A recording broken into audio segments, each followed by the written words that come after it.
Ladies and gentlemen, boys and girls, welcome to a Bulletmarv video. So, as you know, yesterday I went to the Super Retro Game Fair in Leeds, and overall, found it quite good, quite enjoyable. I had a lot of fun. Some of the gripes I had though was it was pretty cramped, but that was due to logistical problems, probably due to you have loads of weddings going on that day, so one area you couldn't really have stalls there for that. And also at the back end of the town hall, inside, like, you've got this big open space, and like, you know, the stalls. Then you have the stall though up at the top back end, which I think would have been better for their like play area where you had, like, you know, arcade systems and systems like that and tournaments that they were holding. I think that would have been better up at the back end rather than in the room, and then have the stall which they had there. Maybe have them in the room instead. I think that would have been a bit better, personally. But overall though, I had a lot of fun. Talked to a few people there, everyone really pleasant and polite as well, which actually got me. So I know this might sound a bit weird, but main problems that I've had with some of these retro game fairs and things like that are you want to go and have a look at something, and you're like, oh, pardon me, is it okay if I just get in? You know, I'm trying to be polite, I'm not going to badge people like that, but you got people who are just like badging away, not listening to it, or badging through you when you try and look at something, and it kind of gets a bit annoying after a while, to be honest. But didn't have that there. Really want to thank everyone there for being pleasant as well, and everyone being nice. Talked to a few people there again, just about stuff that I got as well. You know, going on about certain games and stuff like that. Oh, I'm looking for this. Have you seen any games for this system? Anyway, yeah, there's some on there actually. Alright, have you seen any? Oh, well, I've seen some ones. You know, stuff like that. So overall, very good, very enjoyable experience. Am I going to go again? Most likely. I love these sort of things. I won't lie though, the Retro Events ones are really good. But I think the ones at Retro Collector, especially when they did the one at the Doncaster Dome, were a lot better, to be honest, with the variety of stuff there. Most of the stuff there was console based.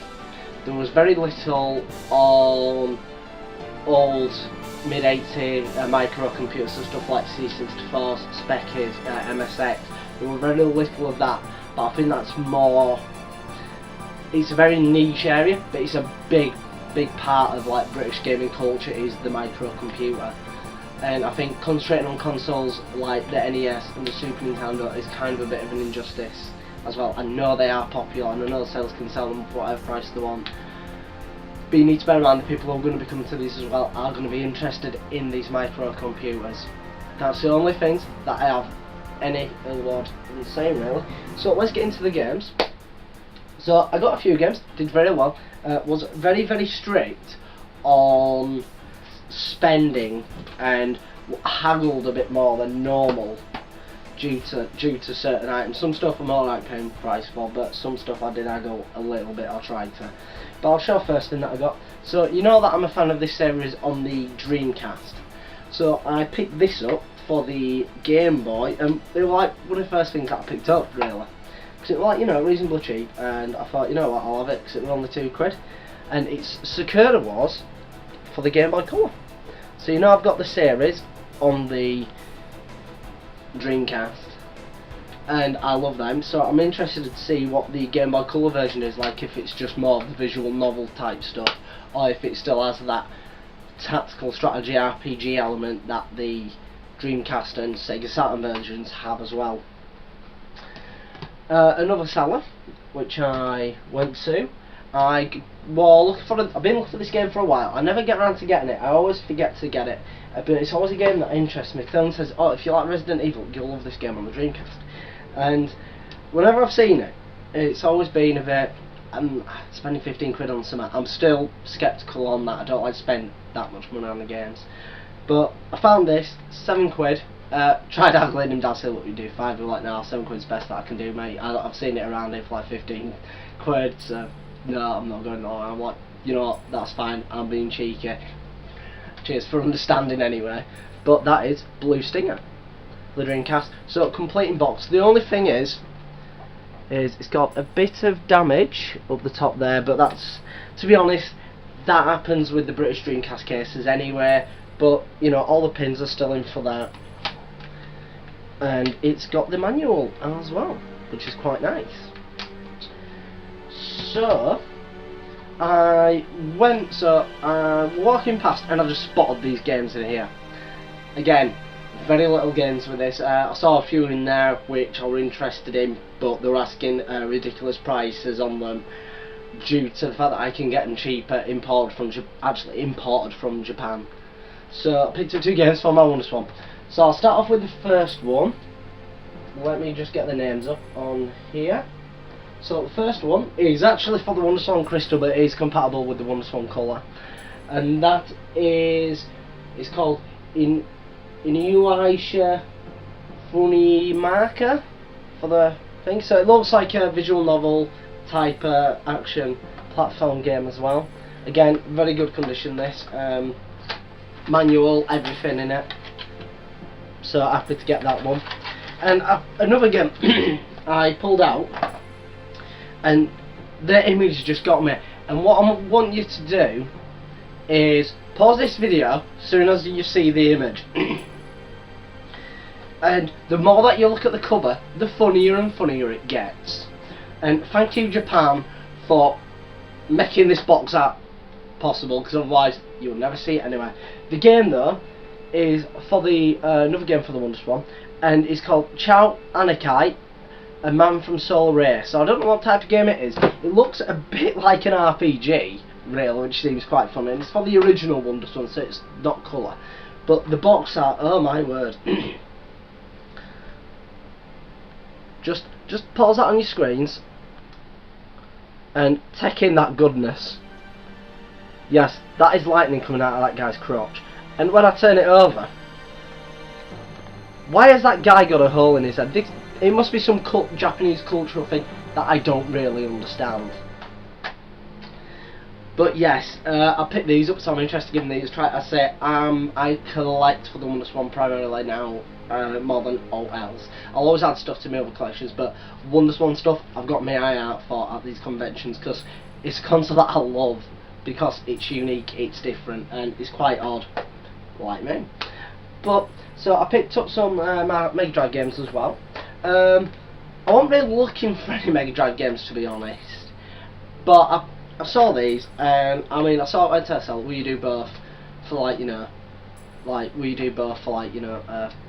like 12 quid instead? Because one of them didn't have a price on, and they were asking like that 8 quid for, and I went, look, I'll do 5 on it max, and he went, go up to 6, and I'm like, yeah, fine, whatever. So I picked up Lawnmower Man. Now this was the one that had the price on. This I did play when I was younger at a mate's house, and it blew me away at the time, so I just want to know if it still holds up, and whether the game is any good, because I enjoyed the game back then, but then again I was stupid.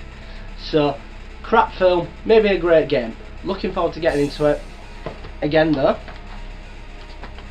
complete in box and manual in very nice condition, everything. So I'm happy to get all this, because I've seen this go on eBay sometimes for like, you know, 15 quid, 10 to 15 quid. So getting this for only like, you know, 6 quid, quite happy with that.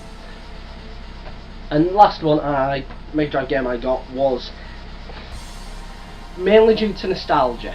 So when I was younger, I used to go back racing with my dad, and well, family and that. All my dad used to race motorbikes, and in the clubhouse at Cadwell Park, where we primarily went, they had a super hang-on arcade machine. Now, if anyone knows what happened to that arcade machine, let me know.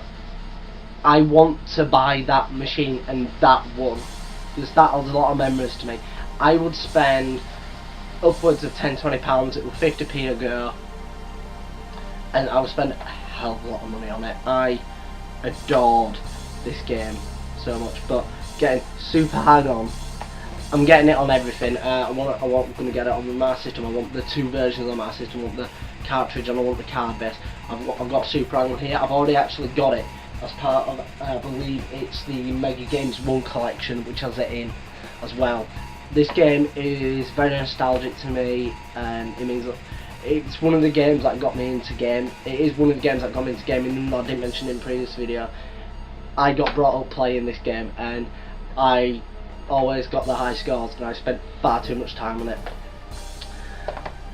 So, apart from that, what else did I pick up? So, I picked up one of these. a freeloader, and it were in the bin of give us an offer on them. They didn't know what they were worth, and it was from a stall which were up at the back end. I don't know what the name of the stall was, but there they had some pretty good stuff actually, and the prices were really good. I thought there were two Atari 2600. They looked pristine. They didn't even look groggy. 25 quid each. One was a black one, one was a woody variant. I was tempted to get one, but I didn't. I'm not the biggest fan of the Atari 2600. I don't find much nostalgia with it personally, and I know a lot of the games are garbage as well, and there's very little diamonds in the rough. Even though they are there, there's just a lot of rough and not enough diamonds. But I picked this up anyway, 5 quid. So what this is, it's a boot disc for your GameCube, so you can play imported games. Now this is great for me as a collector of the Resident Evil series, because I want the Biohazards as well as the Resident Evil variants. Because I know in Japan the Resident Evil games and cutscenes were much more visceral, and they're in colour and stuff like that as well. But it just changes it, it makes it region free, so I'm looking forward to giving this a try. It's in very good condition, and I've been wanting to get one for a while. I mean, no, you see them online, no one go for like 12 quid. I saw it, I went, can we do 5? Yeah, bish bash bosh. Now, before getting into the last two things that I'm going to show you, I mentioned that I will be getting something very special in my past two previous videos, and I would like to thank my good friend Sarah. I've known her for quite a while, since I went to my first Leeds Fest back when I was 15. I'm 28 now. She mentioned that she had one. I was willing to pay for it.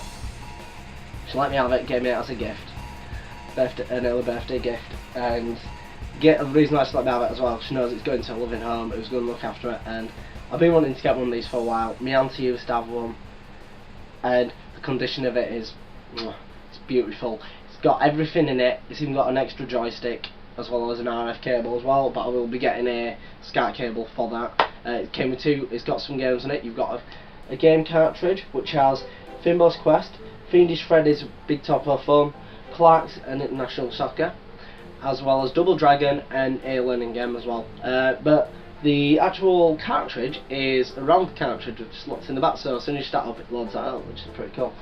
But I'll show you the system, and it's in a nice big box. I'm not going to get it out, but it's in beautiful condition, and that is a Commodore 64, a C64 with that. The only thing that I didn't have was a tape deck, so at the convention I did pick up a tape deck for it. I wasn't sure whether it would work or not, because I don't know really a lot. I used to play on one a lot, but I didn't know a lot about the inputs and stuff like that, whether everything was compatible. So when I asked the question, is this compatible with the C64, the owners didn't even, the people selling it didn't even know. I'm like, look, you've got it at 27 quid, I'll give you 20 quid right now, because I'm going to take a punt on it maybe not working. And they're like, yeah, that's perfectly fine. Luckily I've tested it and it works with it brilliantly. It slots in great and I like it. I've got the black variant here as well, and this is also complete in the box. So, bit of Jack Trammell packaging. As for the console itself, even though it is British, I don't know if this was true for the rest of them, but I do know it seems to be a German system because of, I think it was something to do with the regulations for power in Germany as well. But yeah, so I've got a Commodore 64 now. I'm going to be getting a game called Spellbound, because that was the game that my auntie played, and I'm looking forward to finally getting back into that again. But again, I want to give a big thanks to my good friend Sarah for giving me this. It actually means a lot to me, and I can't ever thank you enough for letting me add this to my collection and everything. And yeah, so anyway, that's been my pickups and overview of the Play Expo, the Super Retro Game Fair in Leeds. My god, my brain has just gone. If you like my video, like it. If you dislike it, dislike it. Feel free to leave a gentle comment in the section below. Feel free to share this video as well through social media. I will be putting this up on my Facebook as well as my collections.com site, and I will be adding pictures of what I've got also to retro collect on the community forums there. So, and also, if you want to see more of these videos, more of my reviews, more of the new series that I'm doing called What Am I Playing At, just feel free to subscribe. That's the best way for me to know whether you want to see more. I did get purged by YouTube, so at one point I was at 66 subscribers. Some of them was dead, so I've gone back down to 60, but with your help we can get back up to 66. It means more to me that I'm actually that there's 60 people who watch my videos. I might not get the views on them, but there's 60 people who have subscribed and want to see my videos, so that means a lot to me. I want to thank everyone for that. But yeah, as I say at the end of every video without fail, apart from one video which I did fail to say it, and someone mentioned you forgot to say it, and I'm like, I know, oh my god, I forgot to say it, as if I think I didn't forget to say it, but I accidentally cut the back end off wrong. But yeah, I say though at nearly every video, keep on gaming.